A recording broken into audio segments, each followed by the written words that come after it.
let us start this seminar after God sahab. So first of all, Nitin let ji, us your start voice from is not clear. budget. जैसे अभी sir ने गौर साहब ने समझाया है कि अभी इसकी ना वो इको कर रही है। एक्चुअली भी सर ने समझाया है कि पार्ट ए पार्ट बी होता है बजट के अंदर किसी के अंदर, पर नॉर्मली आप जब बजट पढ़ते हो, जब हम, क्योंकि we chart accountants are namely used to, हमें नॉर्मली हम इस बात पे इंटरेस्टेड होते हैं कि टैक्स बजट जो हम टैक्स पोर्शन है बजट का, उसे कैसे पढ़ना है, दैट इज मोर इंपॉर्टेंट।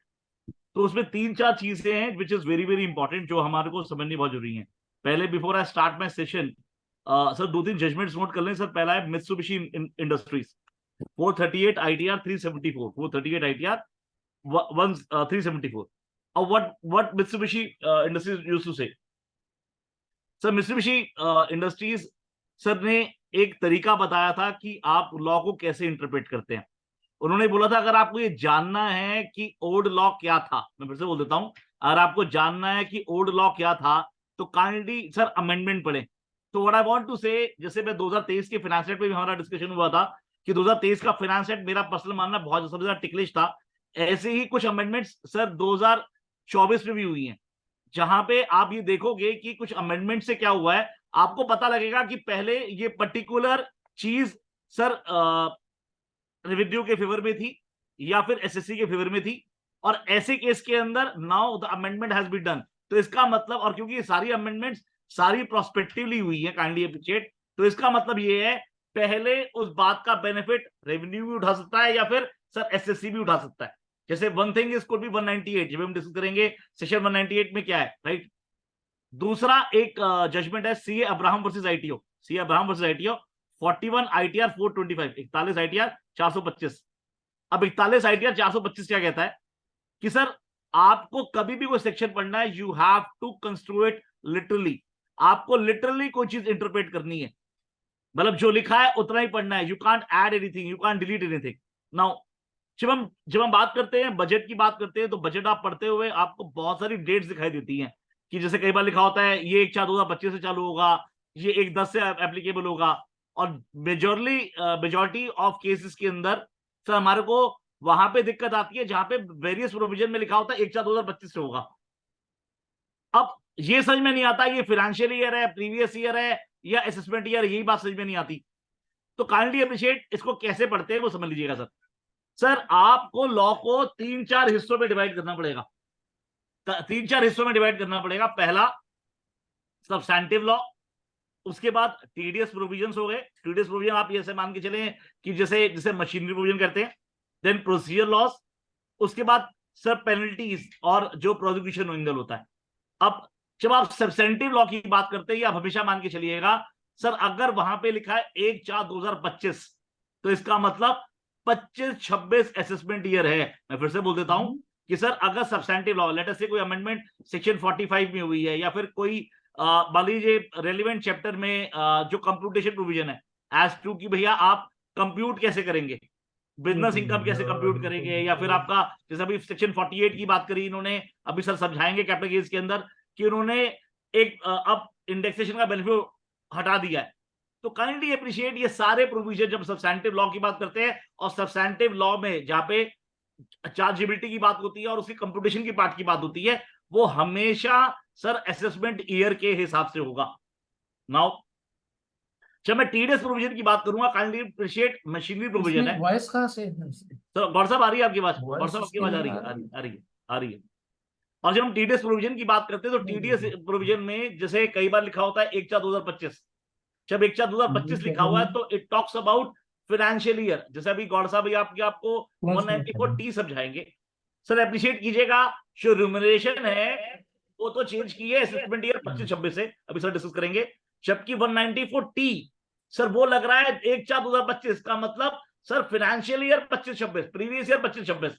तो व्हाट आई वांट टू से, टीडीएस प्रोविजन हमेशा आपको हमेशा ही देखना चाहिए कि ये एक्शन कब लेना है। टीडीएस कब काटा जाता है sir? During the previous year. Sir income tax कब असेसमेंट होती है सर? असेसमेंट ईयर में, राइट। पेनल्टी कब लगती है? असेसमेंट के बाद, राइट। तो kindly appreciate sir substantive law होगा और सब्सटैंटिव लॉ की कंप्यूटेशन ऑलवेज असेसमेंट ईयर, और अगर मान लीजिए टीडीएस प्रोविजन है, क्योंकि मशीनरी प्रोविजन है, वो हमेशा सब प्रीवियस ईयर या फाइनेंशियल ईयर काउंट किए जाएंगे। व्हाट अबाउट प्रोसीजर लॉस, जैसे 148 के लॉ सब्स्टिट्यूट हो गए, 148 में अमेंडमेंट आ गई, 153 में अमेंडमेंट आ गई। अब एक नया चैप्टर डाल दिया है सर्च पे, जिसपे गौर साहब डिस्कस करेंगे कि सर्च प्रोविजन में क्या हुआ है। तो ये सब प्रोसीजर लॉज है, they want to take a recovery assessment करना चाहते हैं। तो प्रोसीजर लॉज हमेशा सर रेट्रोस्पेक्टिव होते हैं। व्हाट आई वांट टू से, आप देखोगे उसमें क्या लिखा हुआ है, प्रोसीजर लॉज की बात कर रहा हूं, कि 1 सितंबर 2024 के बाद अगर सर्च हुई, 1 सितंबर 2024 के बाद अगर कोई नोटिस आना है ड्यू टू सर्च, तो ऐसे केस के अंदर वहां पे प्रोविजन वो कहता भैया ये वाला प्रोविजन लगेगा। जैसे अगर मैं 148 की बात करूं तो 152 में सर सेक्शन 3 और 4 लिखा हुआ है, जहां पे उन्होंने बोला कि अगर आपकी कोई भी सर्च 1 सितंबर से पहले हो रही है, या फिर जहां पे 148D का ऑर्डर सर या 148 का नोटिस ऑलरेडी इशू हो चुका है, तो वो असेसमेंट पुराने तरीके से होगी। तो kindly appreciate sir, the law normally retrospective होता है अनलेस सेड अदरवाइज। मैं भी समझाऊंगा वो कैसे। जो पेनल्टी की बात करें, पोजीशन की बात करें, it is always relate to the action. Let us say जब मैं टीडीएस की बात करूंगा, क्योंकि टीडीएस जब काटना है तो टीडीएस की पेनल्टी या प्रोसिक्यूशन भी उसके साथ चलेगी, तो वो भी उस फाइनेंशियल ईयर और प्रीवियस ईयर की बात करेगा। पर मान लीजिए जहां पे पेनल्टी या प्रोसिक्यूशन आपकी इनकम टैक्स रिलेटेड, टैक्स का मतलब इन द सेंस कि आपने टैक्स जमा कराना था, सब्सटेंटिव लॉ पे टैक्स जमा कराना था, आपने जमा नहीं किया, तो ऑब्वियस बात है it start from that action, कि जब तक आप रिटर्न नहीं भरोगे, रिटर्न का टाइम नहीं आएगा, तो उस ईयर से पेनल्टी और प्रोसिक्यूशन का काम शुरू होगा। तो आपको कोरिलेट करना पड़ेगा पेनल्टी और प्रोसिक्यूशन किस एक्शन के साथ कोरिलेटेड है, उससे आप पढ़ पाओगे। नाउ अदर एस्पेक्ट्स जो बहुत इंपॉर्टेंट है, फिर हम क्लॉज वाइज एनालिसिस की बात करेंगे। सर कब नॉर्मली आपने सेक्शन में देखा है, इस पर्टिकुलर एक्ट के अंदर बहुत सारी जगह लिखा हुआ है कि sir the law was omitted, ये वर्ड्स ओमिट किए जाते हैं, राइट, बहुत जगह लिखे हुए हैं। तो और आप अगर 148 की बात करें, 149 की बात करें, वहां पे स्पेसिफिक लिखा हुआ है कि ये सेक्शन सब्स्टिट्यूट कर दिए गए। इसका क्या मतलब है कि इफेक्ट क्या है सब्स्टिट्यूशन का, what is the effect of omission, omission का क्या मतलब है। सर काइंडली अप्रिशिएट, जब जब कोई लॉ के अंदर कभी ओमिशन होगा, ये ध्यान रख ले सर, इंपॉर्टेंट है, जब जब कोई लॉ में लिखा हुआ है कोई वर्ड्स ओमिट किए गए हैं, वो सेक्शन ओमिट किया गया है, तो हमेशा ये ध्यान रख ले कि as if it has been never been there, वो कभी थे ही नहीं। Sir there is a hell lot of difference between sunset clause and omission. जहां पे सनसेट क्लॉज, जैसे 56(2)(7)B में गौर साहब बताएंगे कि भैया सनसेट क्लॉज डाल दिया उसके अंदर, पर्टिकुलर वो क्यों डाला है वो सर बाद में समझाएंगे, पर there was sunset clause section. बहुत सारे सेक्शनों में, जैसे आपको याद होगा 153 में सनसेट क्लॉज डाल दिया था, सर उसको ओमिट नहीं किया था। तो जब यहां पे सनसेट क्लॉज लगा दिया, इसका मतलब इसके बाद ये सेक्शन काम नहीं करेगा, उसके पहले ये काम करेगा। पर जहां पे ये सेक्शन ओमिट कर दिया जाए या कोई वर्ड्स ओमिट कर दिया जाए, तो ये माना जाता है वो कभी थे ही नहीं। जैसे एग्जांपल लेके समझाता हूं आपको मैं। सर सेक्शन 144B9, आपको याद होगा सर 2021 के अंदर 144B प्रोविजन लेके आए थे, और वहां पे 144B9 में लिखा था कि अगर 144B के हिसाब से असेसमेंट प्रोसीडिंग में कहीं भी गलती रह गई, तो 144B9 के हिसाब से सर सारी असेसमेंट नॉन एस्ट बन जाएगी। सर बहुत सारे केसेस में क्या हुआ सर, 144B का प्रोसीजर फॉलो नहीं किया गया, तो matter went to high court, और काफी केसेस में हाई कोर्ट ने क्वैश भी कर दिया। और बाद में 2022 में सर जब फाइनेंस एक्ट आया, उन्होंने 144B9 को सर ओमिट कर दिया। अब यहां पे डिपार्टमेंट ने व्यू लिया कि सर अगले केसेस के अंदर कि sir my lord kindly appreciate this section was omitted, since the section was omitted as if it has never been there, तो काइंडली सेकंड इनिंग्स दे दें, क्वैशिंग मत करें। एक एग्जांपल देता हूं मैं सर एसएससी की फेवर में ही। आपको याद होगा सर 2012 में, पहले 2012 में सर जब स्मिथ लाइन बीचम का केस आया था, उसके अंदर केस के अंदर इन्होंने स्पेसिफाइड डोमेस्टिक ट्रांजेक्शन पे भी टीपी लगा दिया सर, आपको याद होगा सर। तो जब वो टीपी ट्रांसफर प्राइस लगाई थी, तो उन्होंने सर 40A2B भी डाल दिया था, apart from 80IA, TIB, 10A, 10B के साथ साथ सर 40A2B डाल दिया था सर। 2017 में सर ये 40A2B ओमिट कर दिया गया। जब ओमिट कर दिया 2017 में, तो जितनी भी असेसमेंट चल रही थी, जितने भी केसेस चल रहे थे, वो सारे के सारे खत्म हो गए because 48(2)B has been omitted as if it has been never been there. Sir यही काम सब्स्टिट्यूशन का होता है।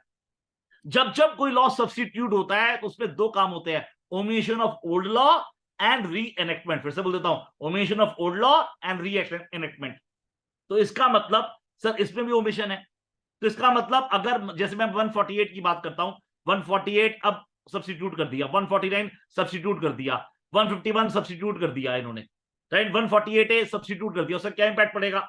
As if it has been never been there. और मैंने भी बताया कि 152 के अंदर इन्होंने सब्स्टिट्यूशन 3 और 4 डाला है, जहां पे उन्होंने बोला कि भैया अगर ये होगा तो पुराना लॉ लगेगा, अदरवाइज आपका न्यू लॉ लगेगा।